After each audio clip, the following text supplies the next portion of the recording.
If you truly believe, and you need to find a good investors who can give you enough resource funding to make your dream come true together. Or you need to start from bootstrap monetization strategies, targeting smaller markets while building your product.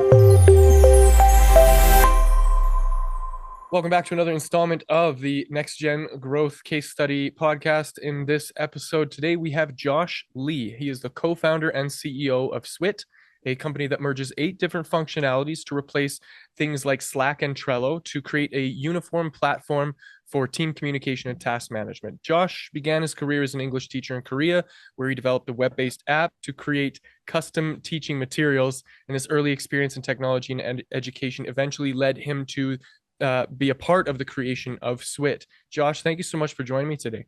Thank you for the great introduction, Devon. Nice to meet you. Yeah, it's my pleasure. So to get things started here, I'd love to get a little bit more of a deeper dive, Cole's Notes, kind of into your background and who you are, where you came from, how you ended up in your current role as the co-founder and CEO of SWIT. Yeah, good. Actually, I founded the previous company focusing on K-12 education. And I wanted to expand my business to the US markets.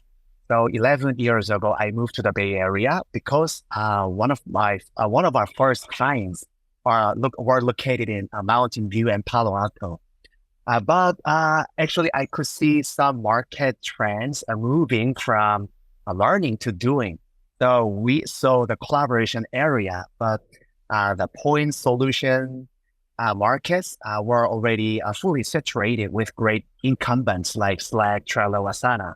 So we started to build something for large organizations that requires more scalability, interoperability, and more functionality. So that's how we came here. Wow. Okay. So it was. It sounds like it was an act of necessity that there was an evolution of some products, but they just didn't really quite have what it took to do the job. Yeah, exactly. We wanted to be a pioneer for enterprise collaboration. So tell me a little bit more about the kind of day-to-day stuff that you're working on. What are you up to? I built the first architecture of our SWIT platform. And now I focused on increasing the US and global presence of our services and hiring great talents in product and dev and go-to-market sides. It sounds like a large responsibility. Yeah, every startup co-founders. So it seems like you've had some time and experience in the game, kind of working on the technologies and things that you're building. And being that you are in the tech space, I'm sure you've kind of witnessed a lot of different evolutions or changes or adaptations in technology. I'm wondering, are there any notable events or moments in your experience that kind of marked a significant shift in your industry? Yeah, of course. Actually, every company wants to bring digital and AI transformations for their collaboration. So we could see some pioneering collaboration efforts for the AGI era. So with the launch of OpenAI's GPT store recently, ChatGPT has integrated third-party apps to function as back-end plugins, bringing AI to the forefront of interfaces. So this move presents a completely different approach to the idea that AI would become the backbone of all technologies and products. So that's one of the biggest challenges and changes I'm currently facing. And so how are you, I guess, being a leader in this space, how are you adapting to these technologies? Are you implementing them and kind of leading the charge, or are you kind of being a little more cautious and taking a back seat to things? Actually, we are currently navigating the intersection of SaaS apps and AI on interface and methodology perspectives. First, interface perspective, I believe there is a significant difference between the UI, UX of apps and AI. Apps typically have standardized interfaces designed to meet specific market demands. And this means whenever customers adopt a new application, they need to learn a new UI, UX too. Although the work process remain the same, users must adapt to the to the app's interface, often leading to challenges in cultural shift or change management. So during the sales efforts, this difficulty is especially pronounced in or less tech-savvy verticals like manufacturers or retails, property management, where the desire to adopt new technology is high, but the ability to do so is very low.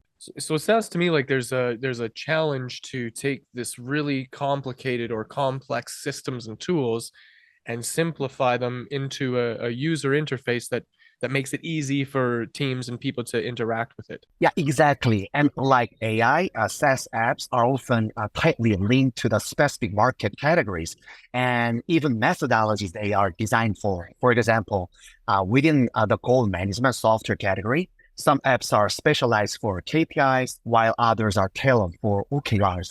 And similarly, in the project management category, certain apps are built for agile methodologies for software developers, while others are designed for design thinking or WBS. So each methodology aims to improve processes and outcomes, yet they have distinct focuses, principles, frameworks, and applications, of course. So this dependency on specific methodologies significantly increases the complexity of digital transformation. So when it comes to creating something that is functional and accessible and actually does something useful inside of an organization, how do you face the challenge of communicating these complex things with your clients and customers? Yeah, actually, we have 8 products that streamlines different workflows for customers, especially for cross-functional teams. So when we sold one function to them, and when we are trying to upsell the other functions to that client, even they are super satisfied, they are very hesitant to adopt new plugins because the more apps an organization uses, the more users must become proficient, not only with different UI, UX, but also with managing conflict, interference, redundancy, and confusion arising from a disparate sets of work principles. So as any framework does not function outside their designated frame, so friction among employees can increase, reducing their autonomy. So we could see this creates a vicious cycle that hampers tooling and digital transformation efforts. And that is one of the biggest pain points we can see. Okay, so onboarding becomes a challenge then, because it sounds like with the teams that you work with, there's a lot of people that need to get the training so that they can use it functionally, and that poses a bit of a challenge. Yeah, but AI systems tend to offer personalized interfaces, making them relatively easy for anyone to use, regardless of an organization's technical readiness. However, the productivity of AI outcomes varies greatly depending on an individual's AI literacy. Okay, so tell me a little bit about that then. It's with the AI, there's 2 sides to this, right? There's like an internal use for it where you are taking in the technologies and implementing them and using them yourself. But it also sounds like there's a client-facing part of this too, where the client gets to interact with that AI inside of your system. Is that true? Yeah, actually, we are implementing new methodology we built ourselves to our SaaS ecosystem. As I told you before, while apps present a high initial barrier with much change management efforts, but it can elevate anyone to a certain level of productivity once mastered. And AI systems have a lower initial barrier in terms of individual productivity, but require continuous learning for effective use by teams and organizations. So to optimize personalization, AI should lead the user interface, I believe, orchestrating apps automatically in the background. So this approach enhances productivity by eliminating the need for users to learn complex app UI and UXs. Instead of navigating through intricate menus, users can simply ask an AI agent to perform tasks, such as tracking projects or generating reports. So the functions of various SaaS apps can still be accessed through natural language via AI agent function calls, replacing traditional rule-based methods. This seamless integration is the fastest way to locate what you're looking for, removing the need for multiple tab switchings across apps. Then in terms of trying to communicate these ideas to somebody who isn't familiar with it, I'm sure that you guys have faced a challenge. Like to me and you, people who are kind of immersed in this type of thing, a lot of what you're saying makes sense. There's a few things that I kind of glossed over on just because I'm a little bit removed from the technical part of it that you understand, but I at least have a working knowledge when it comes to like older generations or even some of the newer generations. Do you find it difficult to communicate in terms of like the way that you're marketing this product to people? Yeah, of course. Actually, every team has their own different workflows, which means they can have different preferences for tooling. So when they have to communicate with other functions who have different workflows, they need to build common denominators across departments, across apps. Let's say communication protocols for cross-functional teams. So what are you doing to get creative in terms of your marketing and stuff to attract people into your business? For the first time, we wanted to teach our customers how they can elevate their work methodologies, work experience by adopting our solutions. But for now, we help them safely transplant their workflow from existing tools to a SWIT platform. And we are more listening to their daily pain points. What do you find is like the most common stuff that comes up for them? Okay, that's a good question. Actually, salespeople, they need to communicate internally and externally. And internally, even within an organization, they have to communicate with other functions like developers. If they receive some customers' requirements, they have to for their knowledge, experience that they receive from their customers to their internal software developers. So communication and task management and project-based collaboration and KPI and goals, and those functions, what we call collaboration essentials, are the most common denominators of every team's daily workflows. Okay. So being able to, and I love that you're true to your own nature, being that you come from a background of being a teacher. The first method is to teach. And I love that because that I think is what is missing in the industry as a whole. Is there's a lot of this stuff coming out and there's a kind of like you're on your own, figure it out by yourself kind of scenario.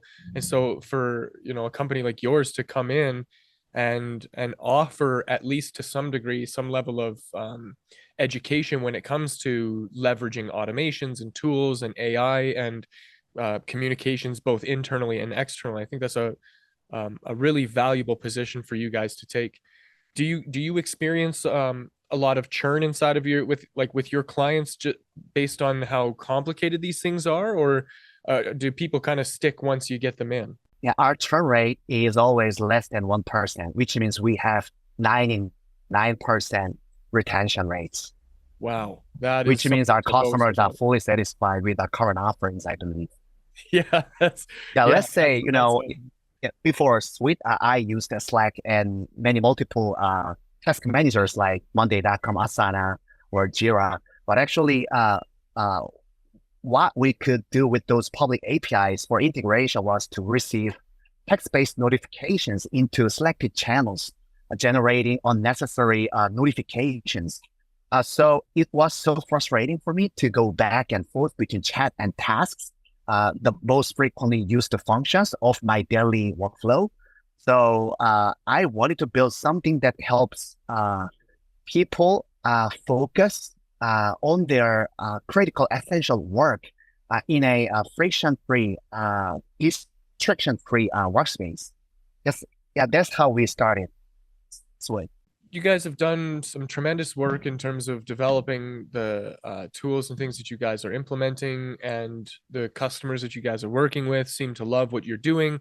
But obviously, if you're not moving forward, you're going backwards. So what are some of the things that you guys are doing to prepare for the future? And what are you looking forward to that's kind of coming down the pipeline? Actually, all the existing methodologies and apps will be very, very obsolete in the AI era. So we need to get prepared for a new methodology for AI. The rapidly evolving landscape of AI necessitates a new methodology capable of accommodating its pervasive influence across all apps. Presently, apps are constructed upon methodologies tailored to address specific challenges with their user interfaces, reflecting these underlying principles and best practices. However, with the UI shift towards an AI-first approach, just like ChatGPT does, there arises a demand for a category-neutral AI methodology akin to the Agile framework for the AI era. So this new methodology would standardize the integration of AI within and beyond the various apps, fostering seamless integration and enhanced efficiency across diverse tools and platforms. So we are currently internally considered adapting Agile methodology for this purpose. However, Agile, originally conceived for software development only, presents challenges to our team when applied to non-technical teams like sales, marketing, HR, because transforming its core values like Scrum and extreme programming like TDD or continuous integration or dynamic systems development methods to non-technical teams proved very, very impossibly difficult and unnecessarily overwhelming.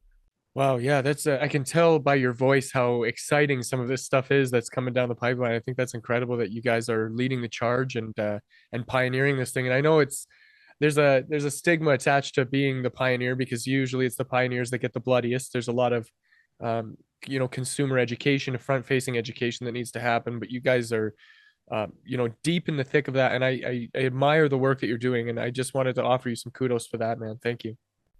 Thank you very much. I just to wrap things up here, we're kind of coming to the end of things.